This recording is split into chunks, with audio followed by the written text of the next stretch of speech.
Welcome back to the deep dive. Today, we are strapping in for, well, a really massive look at power.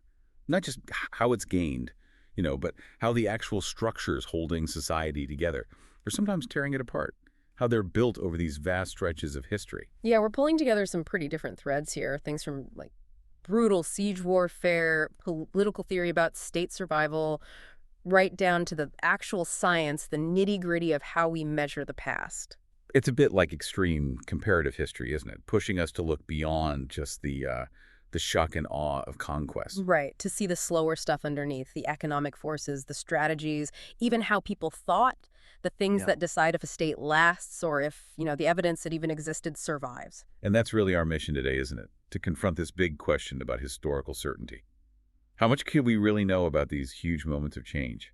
What were the fundamental building blocks, military, economic, even spiritual, that let some empires rise while others just crumbled? Yeah, we're going from the really big picture, like geopolitical collapse, down to the tiny details, like looking at a single ancient tool. It's quite the range. So we've kind of broken this down into three main areas for you today. That's right. First, we'll dive into the sharp end, the sudden dynamics of conquest. We're looking at military power, but also spiritual overthrow, drawing examples from Byzantium and Mesoamerica. Okay. And then? Then we pivot. We look at the less dramatic, maybe, but crucial non-military foundations. Stuff like loyal armies, why hierarchy seems necessary, and the inescapable economics of keeping control. Right. The nuts and bolts of state power. Exactly. And finally, we tackle what might be the biggest challenge for anyone studying this stuff, just how hard it is to piece together deep history from evidence that's often fragmented, incomplete, and frankly, really debatable. Okay, sounds like quite a journey. Let's jump into that first section then. Right, let's unpack this with a classic example of imperial pressure, strategic thinking. Yeah. The final days of Byzantium and the Ottoman advance. Which seemed pretty unstoppable at the time. But as you said, the Ottomans weren't just about force. They were incredibly smart strategists. Yeah, what really jumps out from the sources is the long game. Way back in 1362, long before the final siege, they made this huge strategic move, shifting their capital to Adrianople, or Adern as it's called now. And that's not just, moving furniture. That's a major statement. Oh, absolutely. It's a massive geopolitical chess move. Adrianople is about 140 miles west of Constantinople. Right. So putting your center there, you're basically jumping over the Byzantine capital. Exactly. You're encircling it from behind, cutting it off from the Balkans, isolating it from potential allies in Europe. Choking off its trade routes. Yeah. All before you even fire a single cannon at the walls. That's clever. It really was, and that isolation, it worked incredibly well. After the Ottomans crushed the Serbs in 1371, Emperor John, he was left high and dry, no Christian allies left to help. So geopolitically, the Byzantine Empire was kind of already finished by then, just waiting for the end. Pretty much, it was just a matter of time, and the political fallout was, devastating and humiliating. Emperor John had no choice, really. He had to become a vassal to the sultans. Yeah, forced to send troops whenever they demanded, basically arming his own enemy. And even having to ask permission to make his own imperial appointments. Wow. It speaks volumes. Yeah. There's a contemporary writer, Michael the Janissary, who described the Ottoman advance as being like the sea. It never has peace, but always rolls. Just this sense of an inevitable crushing wave. And that wave finally broke, of course, under Mehmet II during the final siege. Looking at the actual siege of Constantinople, it's this amazing mix of engineering power and psychological warfare. Absolutely. We get these incredible details from sources like Barbaro. He reported that by mid-May, the Ottomans had already fired 212 of these massive stone cannonballs. And these weren't just any cannonballs, right? They were huge, custom-made, each weighing, at least 200 pounds. At least 200 pounds, yeah. Think about the logistics just for that. You need the giant cannons, like the famous basilic. You need the materials and the know-how to make these 200-pound stone projectiles. And then you need the manpower and the sheer effort to drag everything from Adrianople to Constantinople and then load and fire them over and over. The cost alone, the resources tied up, it must have been Absolutely terrifying for the people inside the city watching this. And beyond just the heavy artillery, Mehmet II showed this incredible, almost theatrical cleverness. Yeah. That pontoon bridge across the Golden Horn, Uh-huh. that was a real game changer. It really was, built in secret incredibly quickly. It wasn't just about tactics, it was a statement of engineering dominance. Because it let him get around that massive chain the Byzantines had across the harbor entrance. Exactly. Suddenly he could move troops and guns wherever he wanted, bypassing their main water defense. It shortened his lines of communication massively, let him concentrate his forces. Imagine being a defender and seeing that. Your best defense, just nullified. The psychological blow must have been immense. The sources say they were struck like dead men, first with the bridge components, and then later when those huge siege towers started going up. Ah, yes, the towers. Big gamble, those. They were described as overtopping the Barbicans, right? Towering over the outer walls? Yeah, it caused real panic. The defenders knew they had to do something fast. They watched the Ottomans filling in the ditch right in front of the wall to move the tower closer. But this is where the defenders showed some grit, some ingenuity of their own. Those early Ottoman siege technologies, they weren't foolproof. Not at all. They failed spectacularly against a determined counter. The defenders, according to the sources, prepared these packed barrels of gunpowder. And rolled them down onto the tower under the cover of darkness. That's right, the result. Utter catastrophe for the attackers. One account says, suddenly the earth roared like great thunder and lifted up the siege turrets and the men to the clouds like a mighty storm. Just blew the whole thing apart. Yeah. But they didn't stop there, did they? No, they pressed the advantage. Threw barrels of burning pitch onto the survivors scrambling below. Then they rushed out, killed anyone left, and burned the bodies and the remaining equipment. A brutal but effective counter. Absolutely. And it taught Mehmet a lesson. Those huge towers, too vulnerable to fire, too risky. He was furious, apparently, but he never tried that specific approach again. It really shows that military power isn't just about having the biggest weapon. It's about strategy, adaptability, countering your opponent's tech. Precisely. Which actually leads us nicely into our next point. Shifting focus now, different continent, different era, but still about conquest, how it wasn't just physical, but also spiritual and political. We're looking at sources from Mesoamerica now. Right. Because power aims for total control, doesn't it? Mind and body. You see that clearly with the Spanish conquest of the Mexica. Cortez and King Charles V back in Spain, they knew military victory wasn't enough. It had to be, quote, accompanied and justified by an equivalent spiritual conquest. So they didn't just send soldiers. They sent priests, specifically 12 Franciscan friars. And they were very careful about who they sent. They wanted guys like Martin de Valencia, deeply ascetic, morally spotless, someone whose purity could kind of counterbalance the often brutal reality of the conquest itself. The spiritual side had to look clean. Exactly. But converting everyone individually, impossible. The population was just too huge. So what was the plan? Valencia came up with this strategy. Conversion by proxy, target the Indian priesthood first, try to win them over with theological arguments. And then have them spread the Christian message. Yeah. In their own language, no waddle. That was the idea. Use the existing leadership structure. And we actually have a record of one of these confrontations, don't we? Yeah. Thanks to the Franciscan Sahagún. We do. Sahagún spent his life learning Nahuatl, interviewing the Mexica priests, and the dialogue he recorded. It's pretty stark. It really shows the power dynamic. What did the Franciscans actually say? Essentially, they delivered this message that was, well, it was subjugation wrapped in divine judgment. They argued the Christian God was furious about the Mexico-worshipping idols, demons, and that God himself had sent the Spaniards those who afflicted you with tormenting sorrow as punishment, to conquer them, make them suffer. Wow. So the conquest itself was framed as God's will, divine retribution. Precisely. It takes a military land grab and turns it into a sort of necessary religious cleansing. It gives the victors absolute moral justification. Very powerful framing. Okay, so that's spiritual conquest. Now, you mentioned a contrast. Yeah. Something more about direct political overthrow. Right. Let's jump back over 1,000 years earlier and thousands of miles away to the Maya city of Mutil around 378 AD. This is a case of pure, swift political and military decapitation. Mutil. Sounds like it was doing well under its ruler, Chaktak Shak, building up the city. Yeah, he'd had a good run, about 18 years. But that success, that prosperity, it made Mutil a target. A target for whom? For a major power from way over to the west, Teotihuacan. About 630 miles away, they sent this massive armed force led by a general named Siaj Kak. 630 miles. It's a huge distance for an army to travel back then. Incredible power projection. Right. And we know from murals and inscriptions the Teotihuacanos arrived looking very martial. Gaudily martial figures, one description says. They weren't there for a friendly chat. So what happened when Siaj Kak met the local king, Chaktak Ichak? It was quick and brutal.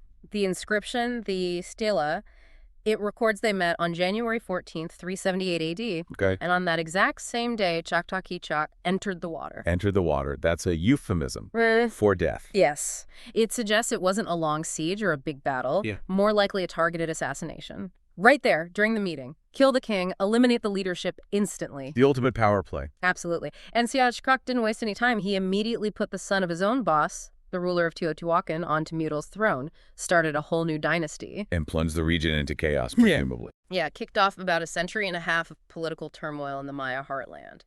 So you see, whether it's giant cannonballs, religious condemnation, or a swift knife in a meeting room 600 miles from home, effective power needs that psychological edge, but also decisive physical action. Okay, so we've seen states fall apart, seen decisive moments of conquest. Yeah. Now let's shift gears and look at what actually makes states. Well, stick around. What makes them resilient enough to avoid becoming the next Constantinople or Mutal? Right, and for that, it's hard to avoid political philosophy. Machiavelli, writing right in the middle of all that chaos in Renaissance Italy, he puts it very bluntly. The bit about good laws and good arms. Exactly. He says the chief foundations of any state, new, old, whatever, are those two things. Good laws, good arms. And he ties them together very tightly. Let's focus on the good arms part. Why does he put so much emphasis on that? Why is he so down on, say, mercenaries? He basically dismisses anything other than the prince's own forces. Mercenaries, auxiliaries, hired troops, or troops borrowed from allies, he calls them useless and dangerous. Dangerous. Why? His description is pretty damning. Disunited, ambitious, and without discipline, unfaithful. They just don't have that core loyalty you need to defend a state. And the reason for that lack of loyalty, it's purely practical, isn't it? Almost economic. Completely. He says they're only motivated by a trifle of stipend, a tiny bit of pay. And that, he argues, is never going to be enough to make someone willing to actually die for you or your state. So if you rely on them, what happens? You get this paradox. In peacetime, they'll basically rob your own people. In wartime, when things get tough, they'll just run away. They're fundamentally unreliable, a built-in source of instability. And Machiavelli wasn't just theorizing, right? He was looking at the situation in Italy at the time. Oh, absolutely. He argues that Italy's reliance on mercenaries for years, centuries even, was precisely what led to its ruin, its devastation. They'd put all their chips on these hired professionals. And that weakness, that reliance allowed foreign powers to just walk in. That's his point. He says it allowed rulers like Charles, the King of France, to basically seize Italy with chalk in hand. Like it was so easy, you just had to mark out the territory you wanted. But why were the mercenaries so ineffective? Beyond just loyalty, did they just not fight well? Machiavelli claims the mercenary captains had actually developed a whole system over the years that was designed to minimize risk for themselves. Oh, so. They deliberately made war less tiring and less dangerous. They wouldn't attack at night, didn't bother fortifying camps properly, refused to campaign in winter. Huh. They basically professionalized not fighting effectively. Pretty much. Professionalized military inefficiency. And the result, Machiavelli concludes, was that Italy was brought to slavery and contempt. The lesson is stark. For a state to survive, its defense has to come from within. It needs loyalty. Okay, so good arms secure the state physically, but about socially, economically. That brings us to the next point. Stratification and how states control resources and people. Right. How do you organize society for stability? This idea goes way back, of course. You look at Plato's ideal city. Where justice means everyone does their job, rulers rule wisely, soldiers are brave, and everyone else accepts being ruled. Exactly. It's a hierarchy based on function. The rulers and soldiers don't do manual labor because the subjects produce the food, the surplus. That surplus supports the hierarchy. Seems logical, philosophically, Yeah. but does it work in the real world?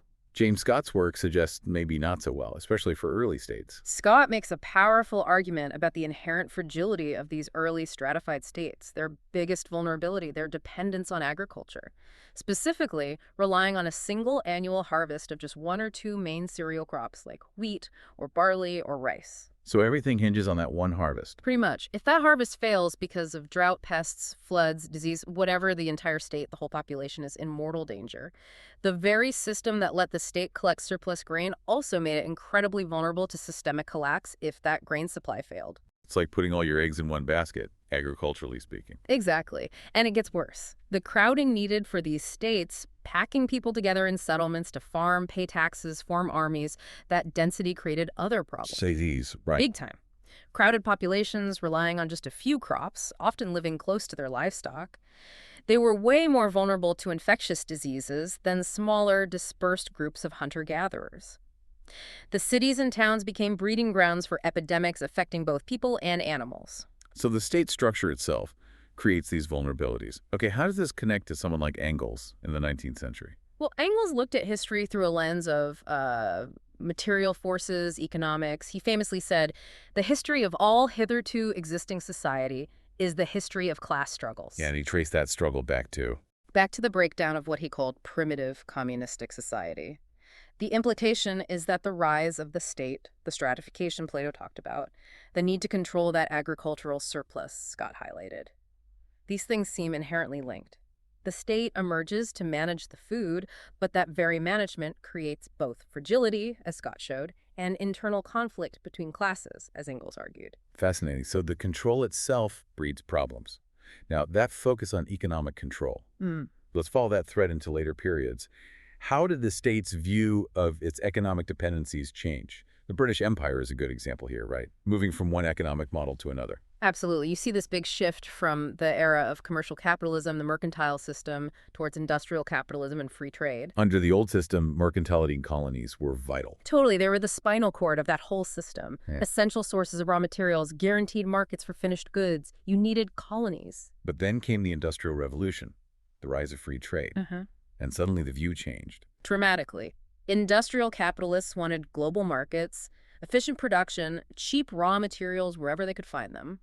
Suddenly, those old-style territorial colonies started to look like, well, liabilities, expensive encumbrances, they were called. They cost too much to run and didn't fit the new model. Exactly. Richard Cobden, who was a leader of the free trade movement, basically boiled the whole colonial issue down to a pecuniary question, purely about money. He wasn't arguing about morality, just the bottom line. Pretty much. He looked at places like the West Indies, which had been central to the old system, and said they were becoming uneconomical. He actually criticized the policy, didn't he?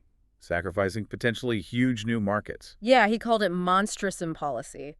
Why sacrifice trade with a vast new continent? Probably thinking of the Americas or other global markets just to hang on to a few small islands with comparatively exhausted soils. It marks this huge shift. Power isn't just about holding land anymore. It's about maximizing market access, efficiency, profit. It's amazing how the focus shifts from, strategic encirclement, like with Constantinople, to this kind of cold, hard cost-benefit analysis from Cobden. It really is. But while all these high-level economic policies were shifting down at the bottom of the ladder, life for the average farm laborer, particularly in parts of Europe, was incredibly tough. This is where the potato comes in, bizarrely. Yeah, the source calls it the unhappy discovery of the potato. Sounds odd, but the point is serious. Because potatoes are cheap and easy to grow, they provide basic calories. Exactly, which meant landowners could keep wages incredibly low. They knew their laborers could just about survive on potatoes. So this simple food technology actually allowed for, well, a ruthless depression of living standards for huge numbers of people in Northern Europe. That's quite grim. And this was different from the situation in America at the time. Starkly different, according to the sources. American farmers would apparently look at the conditions of the European peasantry and just congratulate themselves on their good fortune. It really highlights the massive gaps that were opening up in living standards under these evolving global economic systems. The old justifications for colonies might be fading, but the hardship for the lowest class of labor often remained, or even got worse. Okay, so we've covered a lot of ground state collapse, conquest, the foundations of power, economics. But now we need to turn the spotlight back on ourselves, really, on the methods we use to study all this history. Because the historical record itself, It's often pretty fragile, isn't it? Sometimes unreliable. Absolutely. It's crucial to be aware of the limitations. Let's start with something that seems solid. Scientific dating. Carbon dating, C14, developed by Willard Libby back in the 50s. That was revolutionary. Right, it let us put actual dates on organic stuff for the first time. How does it work again? Something about cosmic rays. Yeah, basically, cosmic rays hit air molecules and create this slightly radioactive form of carbon, C14. All living things absorb it, plants, animals, us. Okay. But when an organism dies, it stops taking in C14, and the C14 already in its system starts to decay back into nitrogen at a very predictable rate.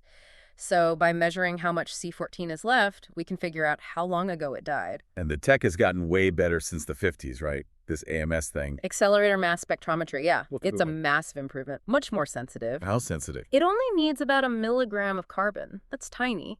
Like half a gram of bone, maybe less, which means, and this is the key thing for you listening, archaeologists can now date incredibly small or precious samples. Like individual seeds. Yeah. Or marks on bone. Yeah. Or even paint from a cave wall. Exactly. Things you couldn't possibly date before without destroying way too much material. AMS lets us get dates directly from the evidence we care about. You mentioned limitations. Even with this amazing tech, precision isn't the same as certainty. Definitely not. We always have to remember that analogy Jeffrey Carr used. Sometimes it feels like we're building a mountain of theory built on a molehill of evidence. And those molehills, they can be misleading. Profoundly so, especially when you're dealing with deep time. Contamination, misinterpretation. Skepticism is essential. Take the Trou de Blaireau cave in Belgium. It literally translates to Badger's Hole. Okay, Badger's Hole, what happened there? Well, initial radiocarbon dates on animal bones seem to suggest human occupation maybe 16,000 years ago, pushing back the dates for humans in that area. But when they looked closer at the types of bones, they were mostly reindeer antlers, specifically female and juvenile ones, which is exactly the kind of stuff wolves bring back to a den for their pups to chew on. Ah, so maybe it was a wolf den first, then humans came along. Seems likely. But the dates were mixed up. Why? The badgers. Burrowing around in more recent times, they'd literally churned up the soil, mixing the older wolf den remains with the younger human waste. So badgers are messing with the archaeological record. Literally, they acted like natural geological disturbers. It's a great, if slightly funny, reminder of why you always need multiple lines of evidence and why context is everything in archaeology. You have to be so careful. And this kind of skepticism, this debate over evidence, it's not new, is it? You mentioned early American archaeology. Oh, yeah. Huge fights back then. You had the professionals, guys like W.J. McGee and William Henry Holmes at the Bureau of American Ethnology. Clashing with amateur collectors. Yeah. Like C.C. Abbott. Exactly. Holmes was deeply skeptical. He'd go inspect the sites where amateurs claimed to find really ancient tools, and he basically dismissed most of it. What was his argument? He said these supposedly ancient artifacts were just the broken pieces and casticides of Indian workshops from the colonial era. Basically, recent trash, not proof of deep human history in the Americas. He had a pretty cutting quote about it, didn't he? Attributing the illusion of age to 200 years of Aboriginal misfortune and Quaker inattention and neglect. A direct dig at Abbott, who was a Quaker. It shows how interpretation, even of simple stone tools, can get tangled up in professional rivalries and people's existing beliefs about the past. Okay, so skepticism is key. But sometimes rigorous analysis does reveal fascinating patterns, right? Especially with ritual deposits. Absolutely. When we analyze things carefully, especially from medieval contexts, we see that artifacts weren't just lost or thrown away randomly. Their placement was often deliberate, meaningful. Part of, like, performative acts. Performative acts. Like what? We find these special deposits, sometimes called votive deposits, in specific places and settlements, but very often in watery places like rivers, bogs, wells. This tradition goes way back, from prehistory into the Middle Ages. And what kind of things we're talking about? Could be animal parts, special bits of ironwork, coins, jewelry, things intentionally put there. And why put them there? What was the performance? It seems they were used to achieve something socially or ritually. Maybe marking the boundary of an estate, maybe trying to neutralize some kind of danger, or perhaps marking an inheritance or transition. The locations themselves are often key, these liminal places. Liminal, meaning like thresholds, Right. in between places. Exactly. Places like river crossings, marshes, parish boundaries, places where control or definition might be a bit ambiguous. Putting valuable things there, like a hoard of medieval rings and coins found near Thames, right on an old parish boundary by a river, it's like culturally reinforcing that boundary, making a statement to the community, maybe even to supernatural forces, in a way that just drawing a line on a map might not. It's a Yeah. form of social control, but operating outside formal law. Interesting, kind of ritual power assertion. And now finally you mentioned the vulnerability of the material itself, and sometimes our own actions get in the way. Yeah, this is the slightly painful irony of museum work sometimes. We want to preserve things, obviously, but sometimes the old methods cause new problems. How so? Takes some really fantastic artifacts, beautifully carved bone or antler tools from Paleolithic Europe. Ideal candidates for AMS dating, you'd think. Oi! But decades ago, before AMS existed, curators coated them with preservatives, shellac, varnish, things like that to stop them degrading. Which seemed like the right thing to do at the time. Totally. But those coatings contaminated the underlying bone or antler chemically. So now, trying to get a reliable radiocarbon date from them is basically impossible. Our attempt to save them has, in a way, obscured part of their history from our most precise tool. That is ironic. But when the analysis can be done, when the material is okay, it can reveal amazing details, like with Neanderthal tools. Oh, absolutely. The level of detail we can get now is incredible. Look at the study of bone retouchers. These are tools Neanderthals used for fine-tuning flint tools for napping. What did the analysis show? Really specific, intentional behavior. At one site, Schöningen in Germany, something like 75% of these retouchers were made from bones from the left side of horses. The left side. We don't know exactly why, but it's clearly not random. It shows selection, preference, a deliberate choice of material. That's more than just grabbing any old bone. Way more. And at another site, Le Roselle in France, they found evidence that Neanderthals maintained these tools. They scraped them clean before using them, and again during use, especially the ones they used repeatedly. Suggesting they plan to keep them, take care of them. Exactly. It points towards planning, resource management, tool maintenance, sophisticated thinking. These tiny details, revealed by careful technical analysis, give us this amazing window into Neanderthal minds, showing complexity far beyond the old brutish caveman stereotype. We only get that insight because the analysis is possible. Wow. So we've really covered a huge sweep today. From the shock of conquest, thinking about Emperor John's humiliation, those terrifying 200-pound Ottoman cannonballs. The Franciscans using theology as a weapon, and that incredibly swift, brutal end for Chaktok Ichak in Mutal, assassinated on the spot. And then we looked at the foundations of state power. Machiavelli demanding good arms, warning against mercenaries working for just a trifle of stipend. And seeing how states depend on managing resources, but how that very dependence, like relying on a single harvest, as Scott described, creates huge vulnerabilities, or how economic thinking shifts, like Cobden deciding colonies were just expensive encumbrances. Right. And we ended by facing the challenge of actually knowing the past. How even our best science, like AMS dating, has limits. How evidence is contested, sometimes even mixed up by badgers. Or how medieval people used ritual deposits in liminal places to assert control. It seems the drive for control runs through all of history, but the evidence for it is always fragile, always needs careful handling. So reflecting on all this search for certainty for control, what's the final thought for our listeners? Well, it makes you think about certainty itself, doesn't it? We spend so much effort trying to establish facts about the physical world history, archaeology, economics, but there's that challenging idea from the philosopher René Descartes. Ah, Descartes. What was his point about certainty? He suggested that things we feel absolutely sure about based on our senses, like the fact that you have a body right now or that the stars are real, might actually be less certain, metaphysically speaking, than something like the existence of God. Because our senses can deceive us. Illusions, errors in perception. Exactly. Those physical things are subject to doubt in a way that, for Descartes, a purely rational concept like God wasn't. Now, regardless of where you stand on Descartes' specifics, it raises a really interesting question for anyone trying to understand the world, especially the past. Which is? You build up what feels like a solid understanding, a moral assurance, perhaps based on experience, evidence, historical accounts, but where do you draw the line? Where does that practical, evidence-based certainty end, and where does a deeper kind of certitude, maybe one that's ultimately unreachable, begin? How much faith do we, or should we, place in the stories we construct from the evidence we have? That boundary between what seems certain from evidence and what might require a different kind of belief or acceptance. That's definitely something to think about. A great place to leave it for today.